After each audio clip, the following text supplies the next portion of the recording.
Nobody warned Jamie that the night she had waited for her entire life would be the same night she nearly lost it. She had dressed carefully. She had braided her dark hair back the way her mother taught her loose, the way Brett liked it, and she had worn the black gown he had gifted her 2 weeks before their union.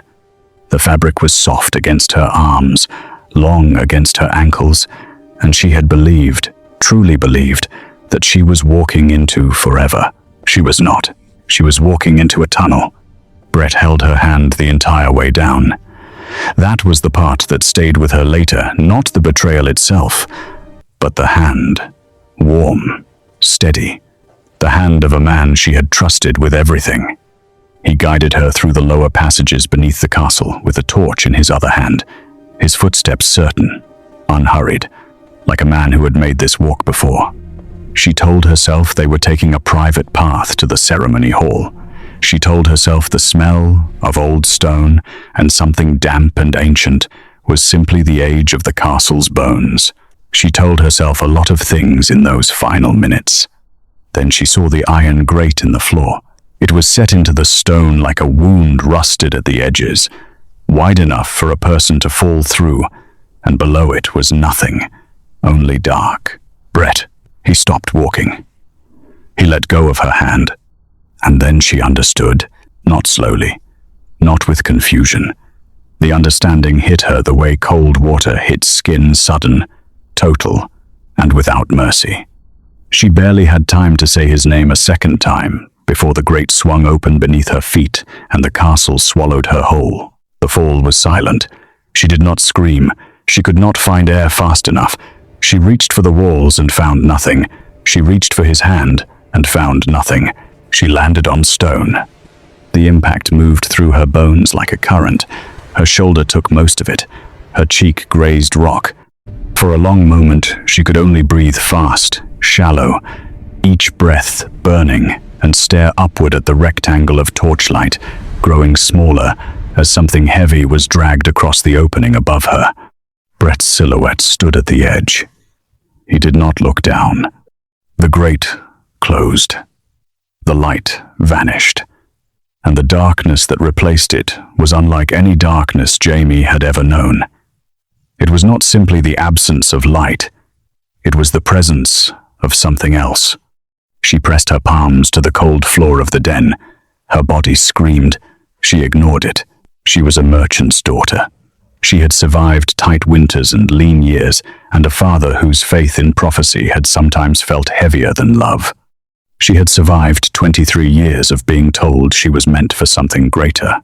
She had not survived all of that, to die on a stone floor in the dark. She pushed herself upright.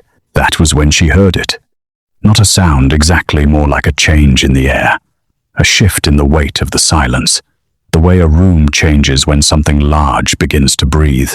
She felt it in her teeth, in the hollow of her throat, before it became anything she could name.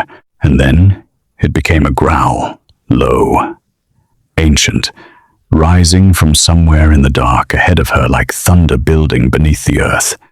Jamie did not run. She had no direction to run toward.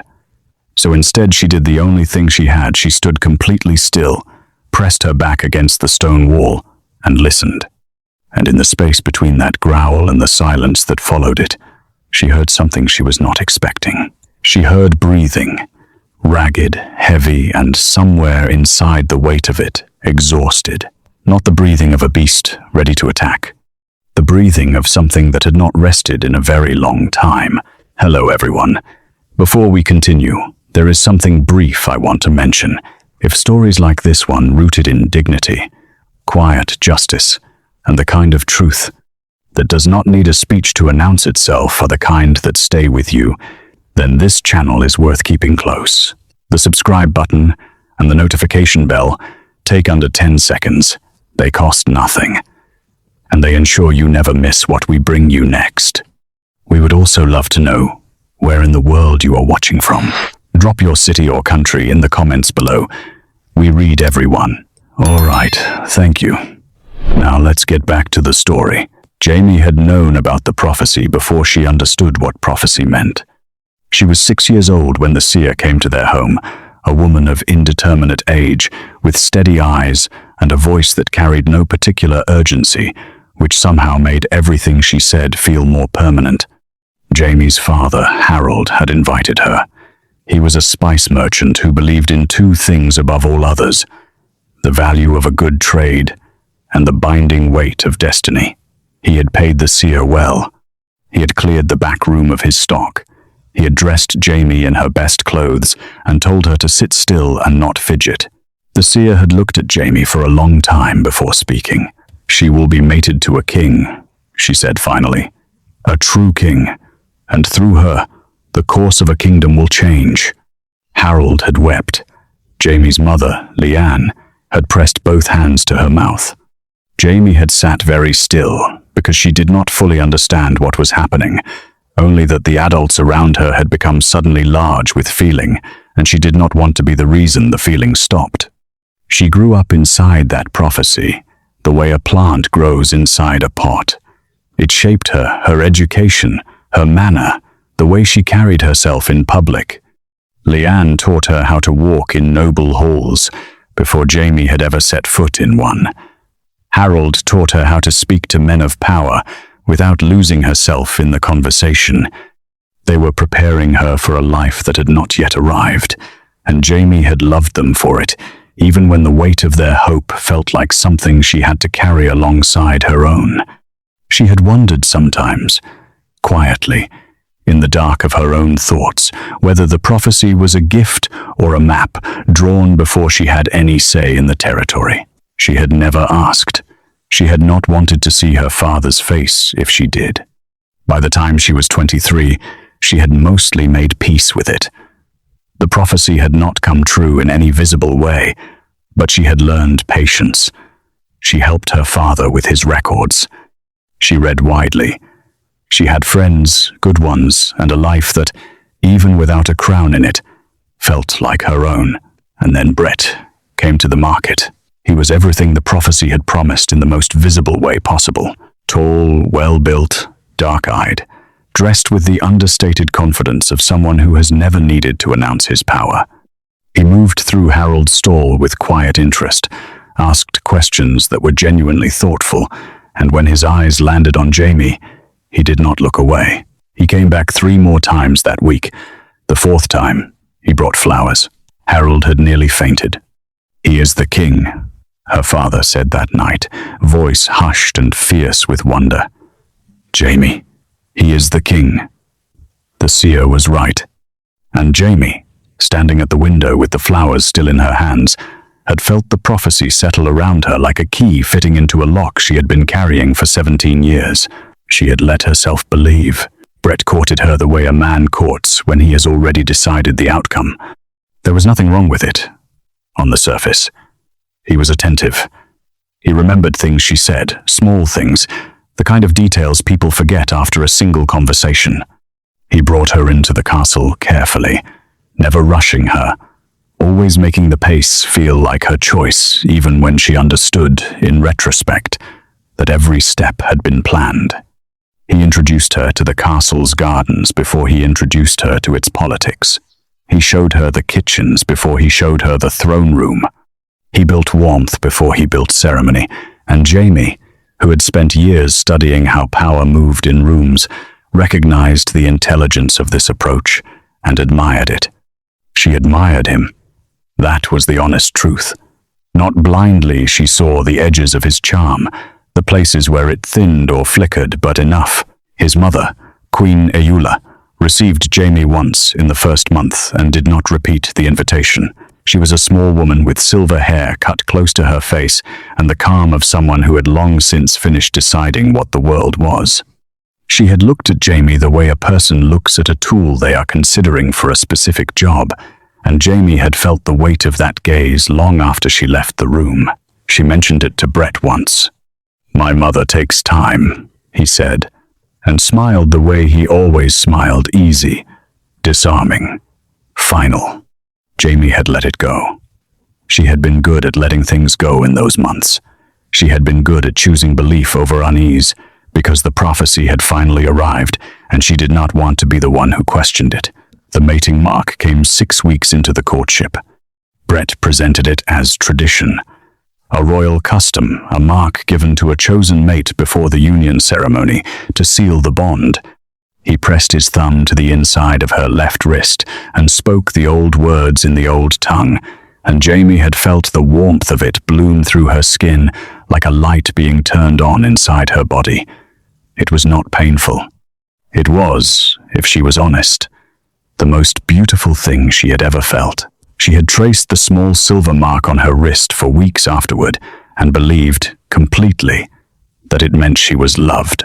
She was still tracing it the night he led her down into the tunnels. The den was larger than she expected. That was the first rational thought that returned to Jamie after the shock began to wear.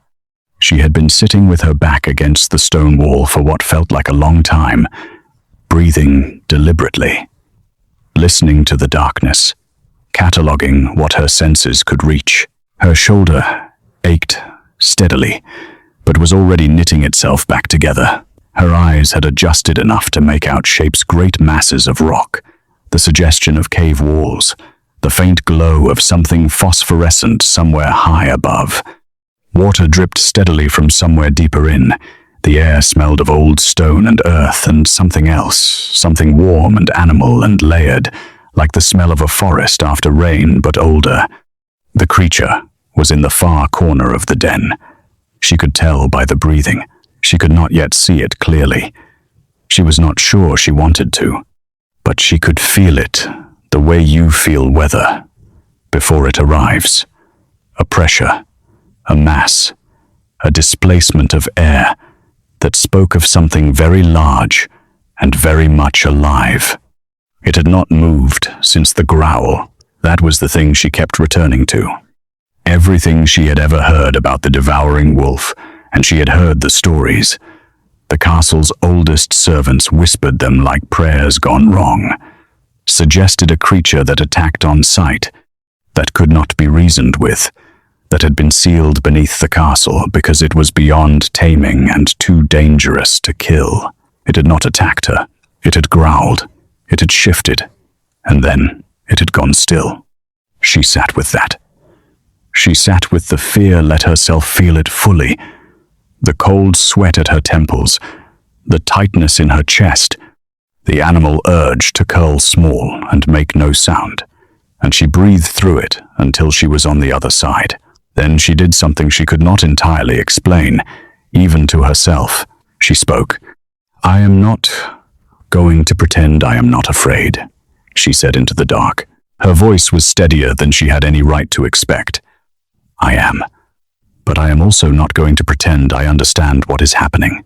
And I think before I assume anything about you, about this place, about what comes next, I should at least try to understand."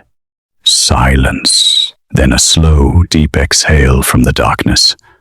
Not a growl, not a warning, just breath. She stayed where she was, but she did not look away from the dark. Morning came not as light. There was no natural light in the den, but as a change in the air. Something opened, somewhere far above. The quality of the darkness shifted, and with it came a small, thin shaft of grey that fell from an unseen crack in the ceiling and pooled on the stone floor like a gift. Jamie had not slept. She had not tried. She had spent the night sitting exactly where she'd landed, moving only to bring her knees to her chest when the cold sharpened, and watching the far corner of the den. She had spoken occasionally, not demanding answers, not pleading for mercy, simply speaking. The way a person speaks to something they suspect can hear, but are not sure will respond. She had talked about the market, about her father's spice roots, about a memory of her mother teaching her to braid hair by feel rather than sight. Small things, ordinary things, the kind of words that carry warmth rather than meaning. She was not sure why she did it. She only knew that the silence of the den felt different when she spoke into it. Less closed. When the grey morning light came, the creature shifted. It moved to the far edge of the shaft of light, not into it, but close enough that Jamie could finally see. The wolf was enormous. She had understood this in the dark, from the sound of its breathing and the weight of its presence. But understanding a thing and seeing it were different experiences.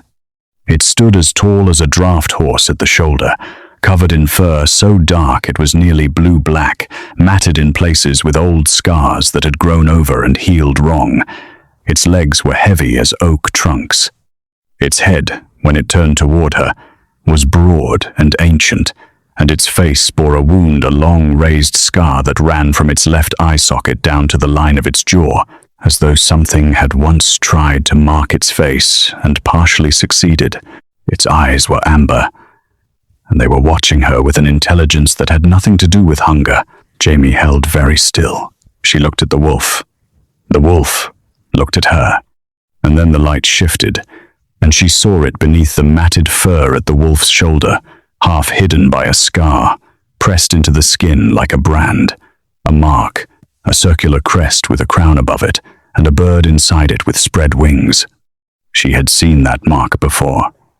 She had seen it pressed into the wax of every official document that had come from the castle in the 3 months she had spent there. It was the royal seal of Arttoria, not Brett's seal, the old seal, the one she had seen in the historical records in the castle library, the one that had been changed when the new king was crowned, the one that had belonged to the king before Brett. She sat with that knowledge for a long time. She let it settle.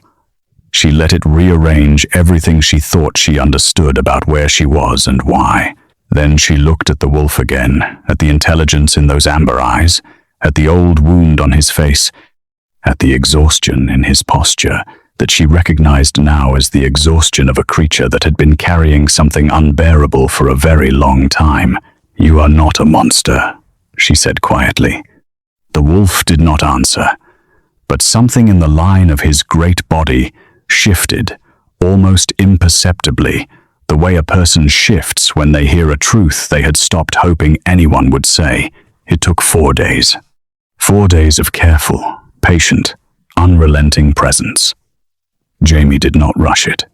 She understood the way she understood most things, through observation rather than assumption, that whatever had happened to this creature, whatever had been done to it, could not be met with urgency. She did not push. She did not demand. She sat in the den with the slow patience of a woman who had grown up waiting for a prophecy that took 17 years to arrive, and she gave the wolf time.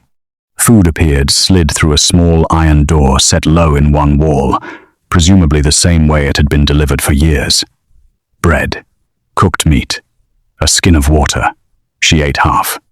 She left the other half near the wolf, not close enough to feel like an intrusion, just within reach. He did not eat it. Not the first day, not the second. On the 3rd day, it was gone. She did not comment on it. She simply made sure to leave half of everything from that point forward. She told him things. Not all at once, gradually, the way you build a fire, small pieces first, patient additions, watching to see what held. She told him about the mating mark on her wrist and what Brett had told her it meant. She told him about the seer, about the prophecy, about her father's face the night Brett first came to the market. She told him about the castle library and the seal in the old records and what she had put together in the days since she fell. She told him she thought the prophecy might have been about someone else.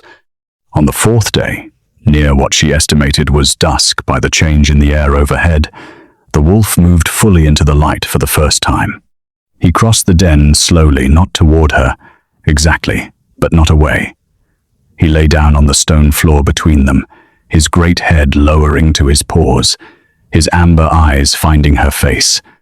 And then, from somewhere inside the body of a creature that should not have been able to produce human speech, came a voice, low, rough, broken at the edges as though it had not been used in years because it had not. Irving. Jamie did not move. She did not look away. "My name," the voice said, "is Irving."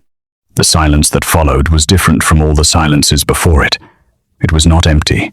It was full of everything that one word contained: a name, a history, a man beneath a monster, a king beneath a curse. "Jamie," she said. "My name is Jamie." The wolf Irving exhaled slowly. His eyes did not leave her face. "I know," he said. "I have been watching you since before you fell." She absorbed that. Then, carefully, "How long have you been down here?" A pause, heavy with something she recognized as grief, though she had not expected to see grief in the face of a wolf. 4 years. 4 years.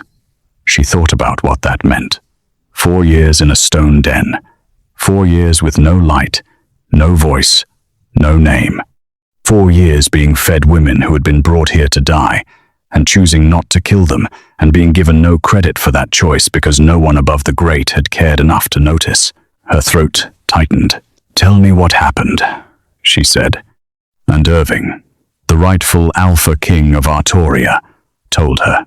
His voice came slowly at first, halting, pieces rather than a full account, the way a person speaks about something they have not put into words before.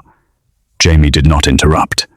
She listened the way she had always been good at listening, completely and without judgment, and gradually the pieces became a shape she could hold. Irving had been king of Arttoria for 3 years when Queen Eula moved against him. She had been patient. That was the word he kept returning to, patient. She had served as an advisor through his early reign, visible and cooperative, building trust the way water builds pressure behind a dam. She had presented no argument and no grievance. She had only watched and waited and planned. The curse came on a night when Irving was alone in the old chapel. A poison in the incense, old magic, older than the kingdom, designed not to kill but to transform. He had felt it happen. He had not been able to stop it. The change had taken 3 hours, and it had not been gentle, and when it was over, he was on the floor in a body that no longer belonged to him, and Queen Eula was standing in the doorway with her silver hair and her cold eyes and a smile that held no warmth whatsoever. "Your throne," she had said, "will go to my son now, and you will remain here and be useful." Useful. The word had taken Irving some time to understand. Useful meant the den. Useful meant the sacrifices royal brides, marked and given, delivered as food for the beast that the false king kept caged beneath his castle. It was both punishment and practical. The curse required feeding to maintain its strength. Eula had chosen the most grotesque possible method of ensuring that maintenance. There had been 2 before Jamie. Irving did not tell her their names immediately. He told her he had not harmed them. He told her that the first woman had been so terrified she had not spoken and had been retrieved alive through the small iron door after 3 days, presumably to be disposed of by other means. The second had screamed herself into unconsciousness on the first night and had not woken in the den. He had kept her warm. She, too, had been retrieved. He told Jamie these things carefully, watching her face as he spoke, as though checking whether she would hear them as guilt or evidence. She heard them as evidence. "You protected them," she said. "I could not get them out," he said. "I was not able to speak to them. I tried, my voice was gone for the first 2 years. The curse took it first. The rest came back in pieces." She looked at him, this great broken creature on the stone floor, a king in the body of a beast, carrying 4 years of solitude, and the specific weight of having done the right thing, in a situation where no one would ever know. "They will know," she said. And she meant it the way she meant most things entirely. Irving looked at her for a long time. "You cannot get out of this den," he said. Not harshly, plainly. "Not yet," she said. "Tell me everything about the curse, and tell me about the seal I saw on your shoulder, and tell me every detail you remember about the structure above us. We have time. Let us not waste it." Something shifted in Irving's amber eyes. It was not quite hope. Hope was too far a distance to cross in a single look, but it was the beginning of orientation toward it. The way a plant, long kept from a window, first turns its face toward light. Trevor arrived on the 8th day. The grate opened without warning. It always opened without warning, and a woman fell into the den with the particular sound of someone who had not expected the ground to give way beneath her. She landed badly. Not as badly as Jamie had landed, but she was smaller, and the dress she wore, white satin, wedding lace, long train now twisted around her ankles, was not built for impact. She screamed. It was a short scream, cut off by pain, and then she lay still and made small sounds that were not quite crying and not quite breathing. Jamie was at her side in seconds. "Stay still. Do not try to move yet. I need you to breathe first. Slow. All the way down. Good. Again." The young woman, she could not have been more than 19, stared up at Jamie with eyes so wide they were mostly white. Her dark hair was pinned elaborately, as it would be for a wedding. Her face was smudged with tears and the beginnings of bruise along her jaw. "There is a wolf," she said. "Yes," Jamie said. "He will not hurt you. I promise you that." "You promise?" "I promise. My name is Jamie. What is yours?" A pause. Long enough that Jamie thought she might not answer. Then, quietly, Trevor. "Good. You are going to be all right." Across the den, Irving had not moved. He was positioned as he had positioned himself every time the grate opened as far back as the den allowed, a large frame pulled in. Amber eyes carefully neutral. He understood, without needing to be told, what his presence cost in those first moments. Jamie helped Treva sit. She gave her water. She listened to the story come out in fragments and recognized the shape of it.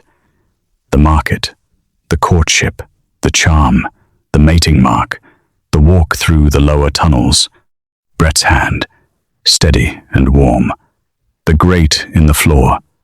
The fall, the same story. Her story.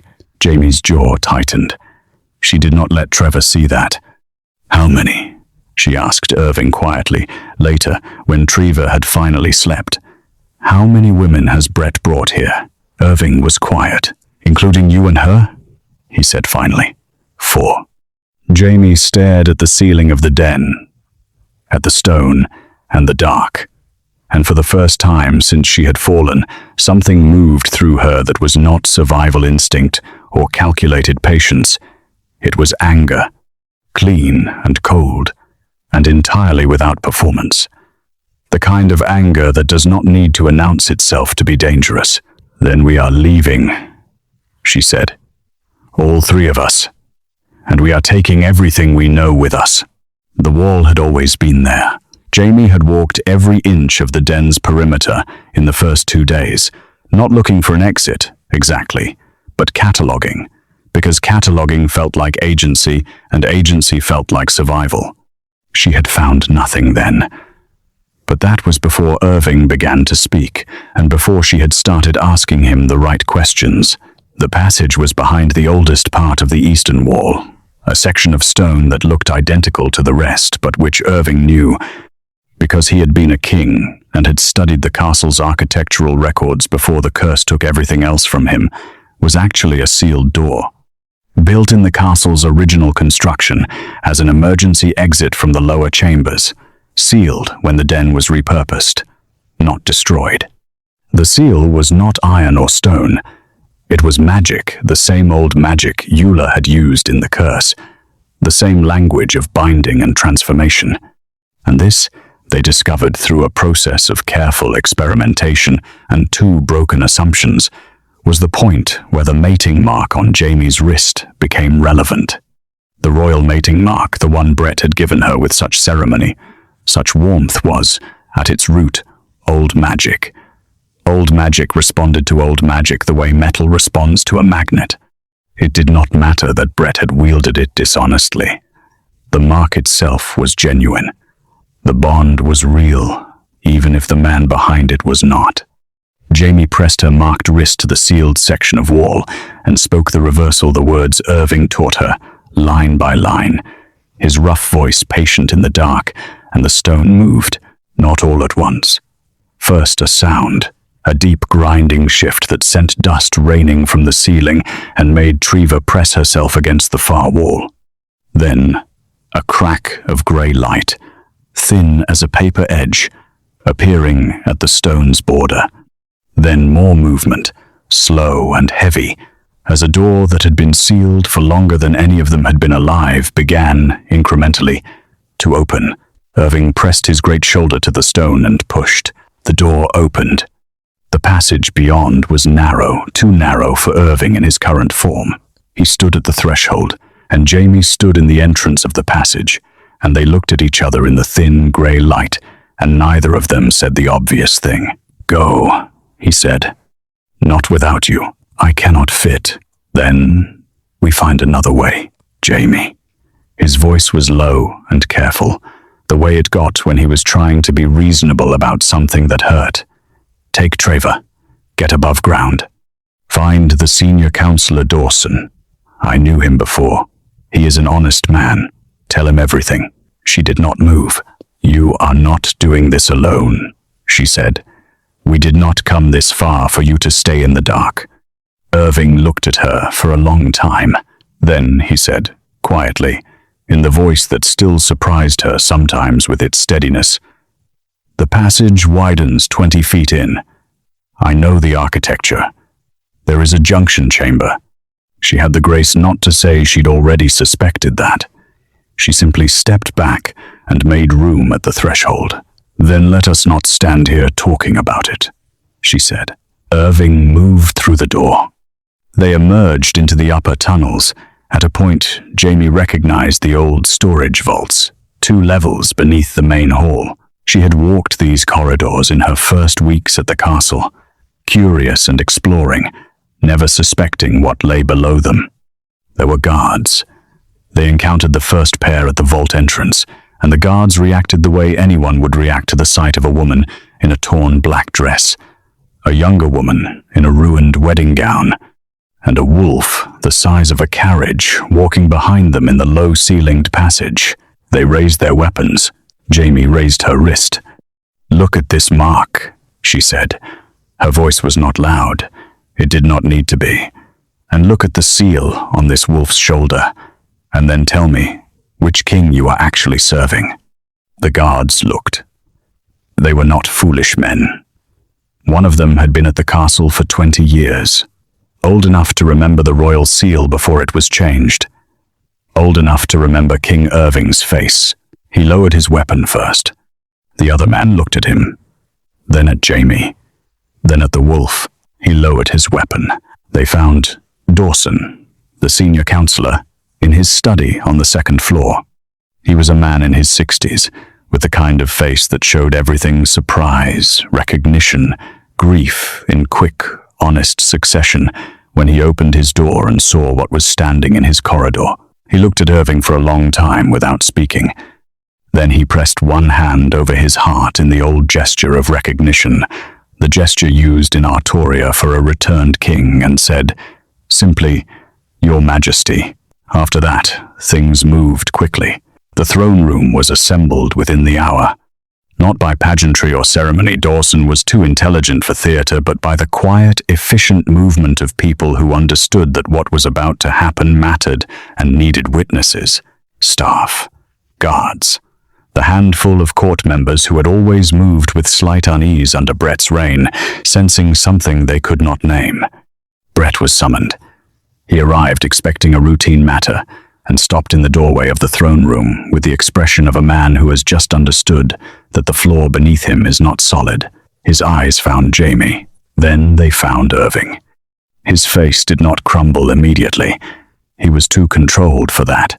He looked at the wolf, at Dawson, at the assembled witnesses, and he calculated the way he had always calculated, quickly and behind the mask of composure. "This creature," he began, "has a name," Jamie said. "His name is Irving.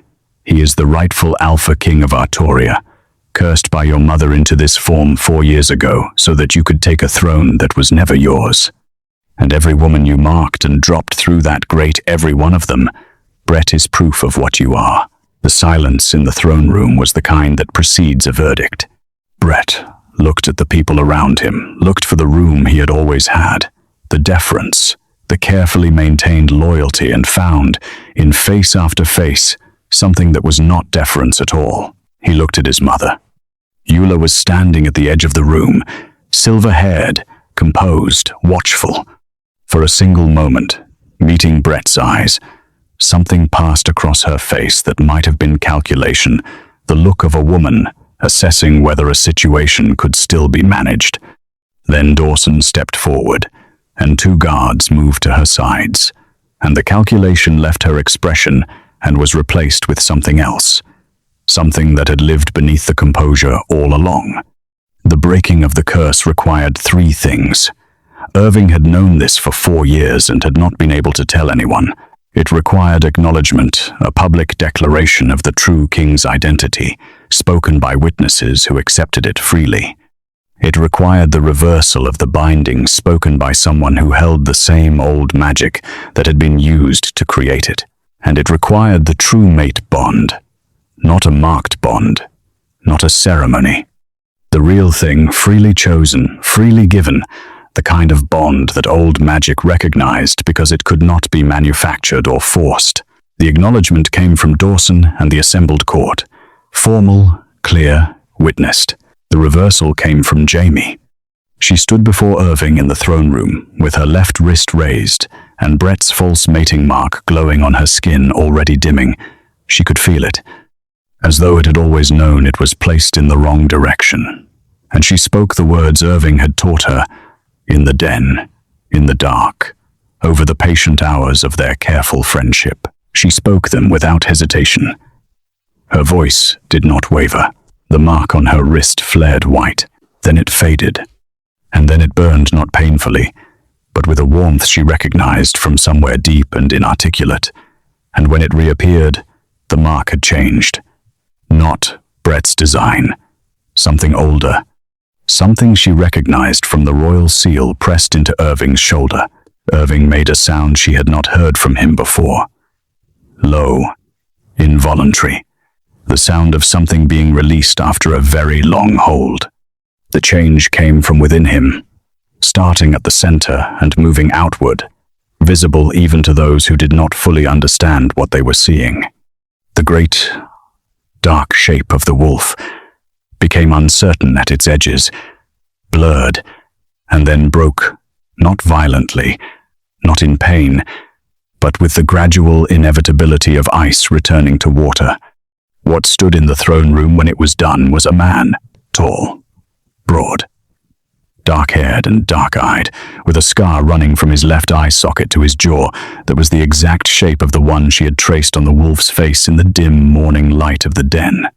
He was dressed in nothing suitable for a throne room, standing barefoot on the stone floor, and he looked in that first moment of restored humanity profoundly, like a person who had just been returned to themselves after a very long time away. He looked at Jamie. She looked at him. She had expected relief, maybe. Resolution. The clean feeling of a thing completed.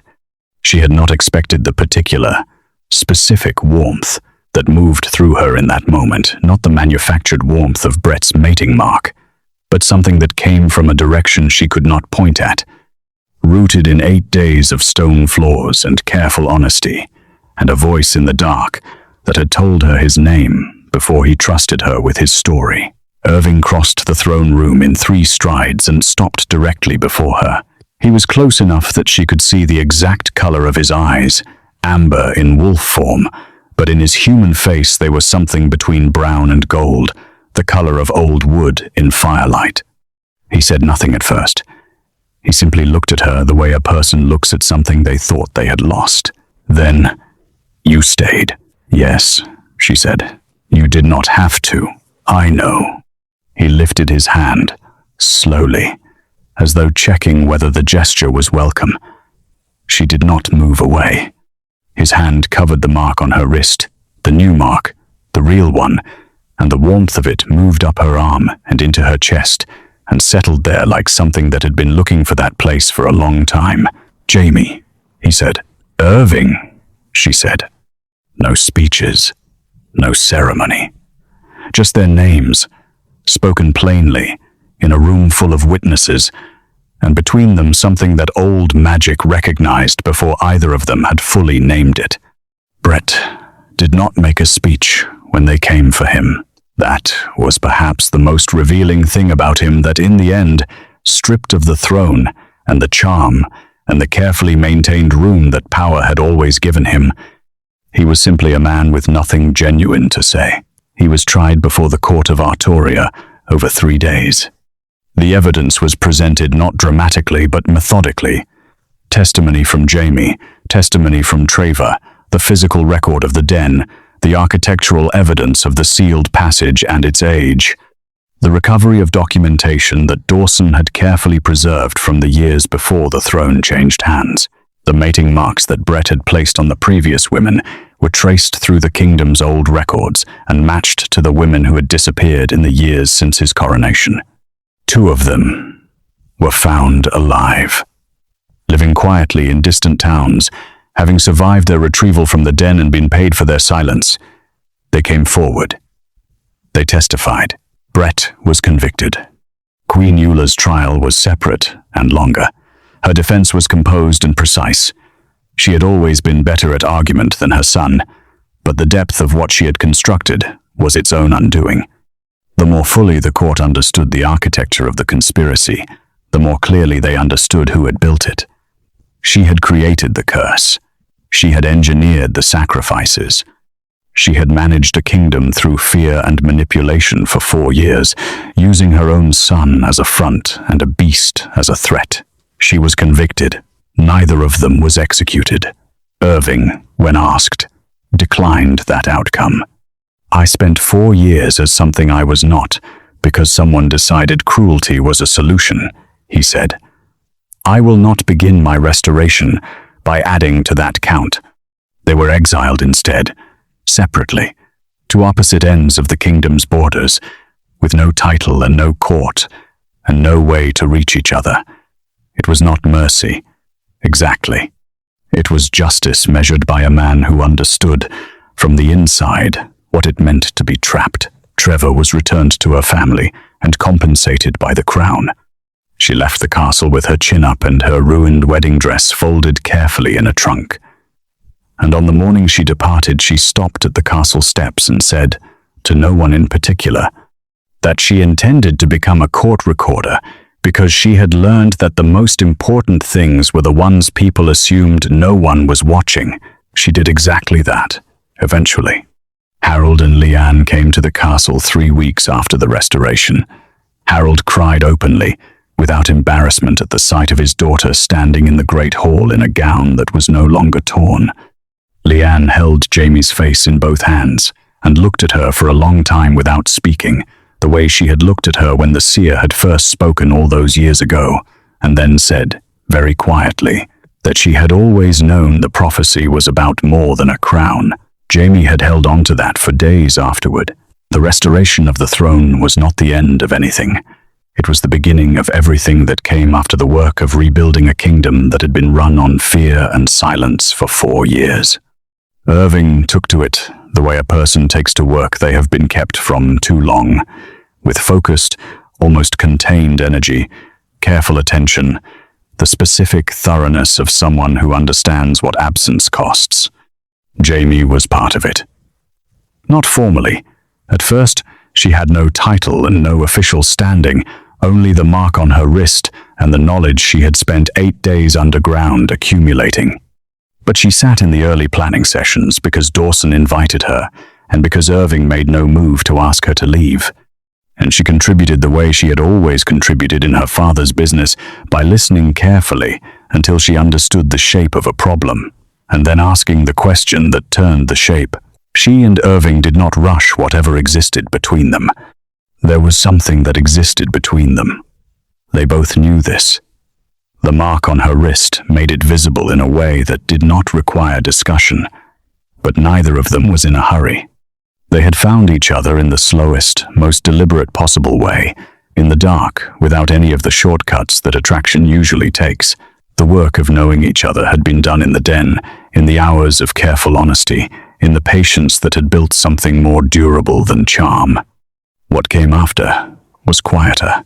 An evening in the castle library, long after the day's meetings had ended, when Irving found her reading one of the old architectural records and sat beside her without preamble and stayed for 3 hours, a morning in the gardens, walking the same paths he had shown Brett's court for years, but different now because she was beside him and because he pointed at things honestly. This is where the drainage fails. This hedge needs to come down. I always disliked this fountain, but was too polite to say so. She laughed at that. He looked at her as though the sound was something he wanted to keep. There were evenings when the weight of what he had carried showed on him, when the restoration meetings ran long, and the evidence of 4 years of Eula's damage lay out in full documents on the table. And afterward Irving went quiet in a way that was not closed, but was clearly tired. On one of those evenings, Jamie sat beside him in the council chamber long after everyone else had gone, and did not try to fix anything, only stayed. And he had looked at her after a while and said, very simply, "Thank you for this. For staying? For making staying feel like enough." She had not had an answer for that. She had simply taken his hand across the table, the one with the scar on the back. The old wolf wound turned human and held it, and he had turned it over and held hers back. And neither of them had said another word for a long time. The formal bonding ceremony came 4 months after the restoration. It was not large. Irving had no interest in spectacle, and Jamie had seen enough of the damage that spectacle could do. It was attended by Dawson, by Harold and Leanne, by Trevor and the 2 surviving women from Brett's court who had testified, by the guards who had lowered their weapons in the tunnel. The vows were spoken in the old tongue. The words were ones Irving had written himself, adapted from the ancient texts, but unmistakably his own. He looked at Jamie when he spoke them with the direct, unhurried attention of a man who had learned that attention was the most honest form of love. The mark on her wrist, already his, warmed and steadied and held. She spoke her own words, brief, plain, completely meant. Outside the windows of the small chapel, Arttoria continued its slow repair under a king who had spent 4 years as a beast and emerged with more patience, more honesty, and more understanding of what it cost to be powerless than any throne would have given him otherwise. Inside, there was no fanfare, only 2 people and a true thing between them. The seer came to the castle once, the winter after the restoration. She was, as Jamie remembered her, ageless, steady-eyed, unhurried. She walked the gardens with Jamie in the cold morning and did not make any particular announcement about being right. "You said I would be mated to a king," Jamie said at one point, "and that I would change the course of a kingdom." "Yes," the seer said. "You did not say he would be hidden." The seer was quiet for a moment. Then, "Prophecy does not lie, but it does not always hold your hand." Jamie thought about the den, the dark, the 4 days before Irving spoke his name, the patience of it, the deliberateness, the specific quality of a courage that was not loud but simply refused to quit. "No," she said. "I suppose it doesn't." The seer looked at her with those steady eyes and said something Jamie carried for the rest of her life. The prophecy was never about the crown. It was about the person who would not stop being themselves long enough for the truth to disappear. She left that afternoon, and Jamie did not see her again. She did not need to. She had the truth already. She had found it in a stone den, in the dark, by the simple method of refusing to be afraid of it. Before we close this chapter, I want to say something briefly. Stories like Jamie and Irving's remind us that strength is not always loud. Sometimes it is quiet, patient, and stubborn enough to stand in the dark until the truth reveals itself. If this story stayed with you, if you felt the weight of that den, the justice of that throne room, and the warmth of what grew between those 2 people, then make sure you are subscribed so you never miss what we bring you next. I will love to say hello to you, just to know how far our story is going. Thank you for spending this time with us. Stories like this are not simply about wolves or kings or curses. They are about the specific courage it takes to stay present in a situation that every instinct tells you to run from. They are about choosing observation over panic, empathy over fear, and truth over the comfort of a beautiful lie. Jamie fell into a pit and found a king, not because destiny held her hand, but because she refused to close her eyes. Irving spent 4 years in the dark without losing his name, not because the curse was weak, but because the thing that makes a good king is not power. It is the refusal to become what cruelty tries to make you. Brett had every advantage and chose to use them all badly. Eula built something intricate and cold and believed that control was the same as strength. The story has a way of correcting that misunderstanding. Every character in this story carried consequences proportional to their choices. That, too, is the truth this story holds. We are building something here. A place where stories like this one are told with honesty, care, and the belief that the people listening deserve the full version of the truth. We are grateful. Every time you find your way to this channel, every time you press play, every time you stay to the end, every story worth telling leaves you with something to carry. Here is what this one asks you to take with you. 1. Patience is not weakness, it is strategy. Jamie did not survive the den by fighting. She survived by watching, listening, and waiting for the moment when understanding was more powerful than force. In life, the moments that require endurance rather than action are not failures of courage, they are tests of it. 2. Evil rarely announces itself. Brett was warm, attentive. He remembered small details and brought flowers and made Jamie feel seen. Real danger often comes dressed in warmth. Pay attention not just to how people treat you, but to the moments when their actions and their words do not quite line up. 3. A person's character is revealed by what they do when no one is watching. Irving chose not to harm the women thrown into his den, alone, in the dark, with no hope of credit or rescue. That was not performance. That was character. The measure of a person is not what they do on visible stages, it is what they do in invisible rooms. 4. Power without accountability becomes a system of harm. Eula did not see herself as cruel. She saw herself as practical. This is the most dangerous kind of wrong, the kind that has convinced itself it is reasonable. When power is held by people who answer to no one and justify everything, ordinary people pay the price. 5. Prophecy does not exempt you from the work. Jamie had a prophecy from the age of 6. It did not save her from the den. It did not do the work for her. Destiny, if it exists, is not a substitute for choice. It is a direction, not a guarantee. You still have to walk toward it yourself. 6. True love is built in the dark. Jamie and Irving did not fall in love under flattering light with music in the background. They built something in a stone den, through honesty and patience and the willingness to see each other clearly without the softening that comfort provides. What is built in difficulty tends to hold. 7. The truth does not need help, it needs witnesses. The conspiracy was not defeated by cleverness or magic. It was defeated because Jamie came out of the den with her eyes open and her voice steady and told exactly what she had seen to people who were ready to listen. Bearing witness is an act of courage. Truth spoken plainly in the right room changes everything. 8. Your beginning does not dictate your ending. Jamie began as a merchant's daughter, raised under a prophecy she had not chosen. She ended as the woman who restored a kingdom, not because of the prophecy, but because of the person she chose to be inside it. Your circumstances are a starting point. They are not a ceiling. We will see you in the next story. Bye.